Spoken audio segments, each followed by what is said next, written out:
Hey, greetings guys. Mark Boswell, Boswell Emergency Medical, coming at you with another CEN review video. This one's going to be a little bit different, and I'm actually doing this because someone just asked me this question in class. I just finished day one of the CEN review class here in Jacksonville, and someone asked me towards the end of class about when they should take the test in light of the class. And I've actually got this question before, so I think it's a good topic for a little video that I can actually discuss it, because it's far too much to type anyways. So again, this lady's question was, how soon after the class should I take the test? And there's not a specific universal answer for this, because it's going to vary from person to person. And I told her, as I'll tell you guys, I think first and foremost, let's look at short-term memory.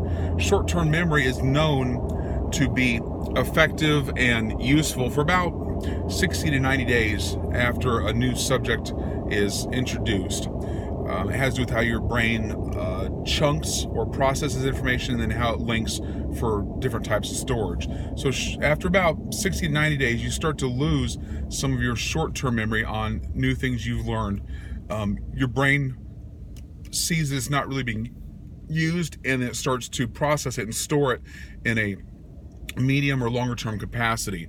And information that's stored in a long-term capacity requires some work to bring out of long-term and put in your short-term memory for usefulness. And that's what we're talking about with the CEN exam, is you need to go into it with a lot of your exam information, your study material, the things you've been looking at, reviewing, etc., in your short-term memory to be able to use them during the exam. Now, it's not that you can't use long-term memory during the exam, but it's not going to be retrieved as effectively or as useful to you. And if you rely solely on what you've got long-term and do nothing to refresh it and put it into that working short-term memory, you're not going to do as well.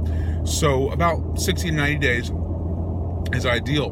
Now, let's also discuss that in light of using a review class. And this isn't unique to my class, but any review class for that matter. There's a couple ways to look at it.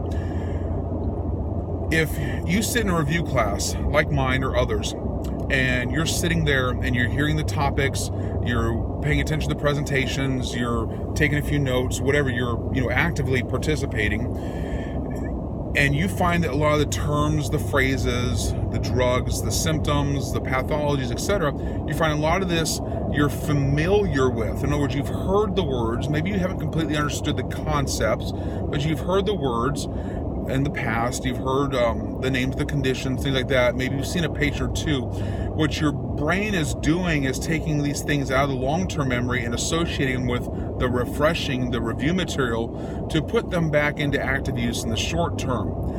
And if you're feeling a lot of this is fairly familiar, you're not having to look up other things on the side, you're not having to ask a lot of questions, you're not having to write a lot of notes per se, you are generally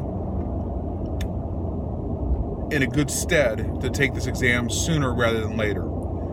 The opposite is also true. If you're sitting in class and you hear this information, these words, these drugs, these pathologies, etc., and a lot of them are foreign to you, or you're really having to think about them, you're having to write a lot of notes, and not notes like, oh, this is on the test and you write this down, but notes to help you explain stuff that the presenter, like myself, I'm explaining things to you. If you're having to write a lot of that down, then you're kind of in that moderate zone where you probably need some additional reinforcement on the side from another resource or another tool or method to help even more enhance the short-term storage process, okay?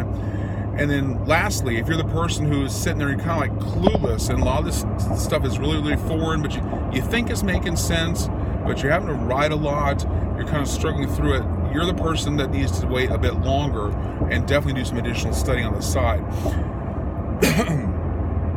So that's kind of the take on it. There's not a hard and fast rule. I think it's a comfort level. And the best thing I can tell people is, if you feel comfortable with the words, you've heard of stuff, things like that, because remember, not teaching facts and specific numbers per se. For the most part, I'm teaching concepts. And the reason I teach concepts is because it's the concepts that you can then integrate and apply in a myriad of settings.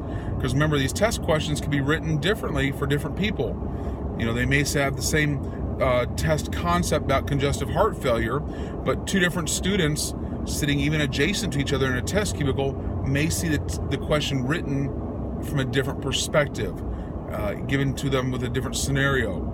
And if you understand the concepts, you can apply it to either one. So that's why it's more useful to talk about concepts that you can apply rather than straightforward fact-based things. And granted, there's a lot of stuff during the class that I do tell you very specifically things that you're probably going to see this, you're probably going to see that, telling you certain specific numbers, but that's the exception, not the rule of what we're doing in class, okay? I'd rather you know the concepts so you can apply them in different settings. So that's kind of how we answer that. Let me just address another thing also about the class as far as, how do I consider the class to be successful? Obviously I consider the class successful if someone takes the class and then passes the exam. But on the other side of that, there's also a success story in someone that does not go on to test, because that same person who was on that scale where they felt a little less familiar with the topics, or they're having to look up too many things or write far too many notes, if that person takes away from the class that a lot of this is overwhelming stuff, a lot of it is new material for them, a lot of it is foreign, or they don't have a period of experience where they can relate to some of these patients, and that person says, hey, I'm going to hold off on this test for a bit. I'm going to hold off on it 6 months, 9 months, or a year, and then come back and revisit it. Is that attendee a failure, or is a class been a failure for them? No. I'm glad it's identified that person that they need to do significantly more research or put in more experience and time, because they've not wasted their money on the exam and been out the money when they likely would have not passed it. So that's successful also, but that person is then going to use what they've learned in the class as their jumping off point for their future studies. It's going to guide them in the direction they need to go. It will have identified to them the things they need to research more, look up, and study. And so that's a success for them. So for some people, they're using this class as a starting point, where it's just laying the groundwork and letting them know what kinds of things they need to work on and spend time on. Some people, it's more middle of the road, where it's going to kind of refocus them, and they're going to take 3 or 4 months maybe to fill in the gaps, so to speak. And then some other people, it's going to be their finishing moment, where they've already been doing some study, some research, or they've got an abundance of clinical experience where they've seen these things, they work in a place where they've experienced most of these patients. That person's probably ready to test, and that would be successful for them because the class is serving as a reinforcement to them that things are looking good, they're feeling good, and they're comfortable with the material. So I hope that answers the question. Again, with anything I do, you guys that see this, feel free to write comments or questions. I'll be happy to clarify and more explain what I'm trying to say here. It's kind of a hard question to really give you a specific answer, but I think those are the talking points I wanted to mention, and from that I think it can help build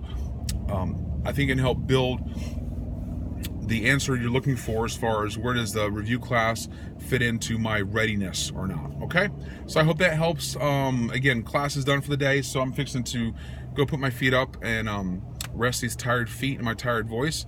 Everybody be safe. It's the middle of the weekend. Y'all have a good weekend. Got one more day to go if you're not working this weekend. I know probably about half of you are working every other weekend, so some are working, some aren't.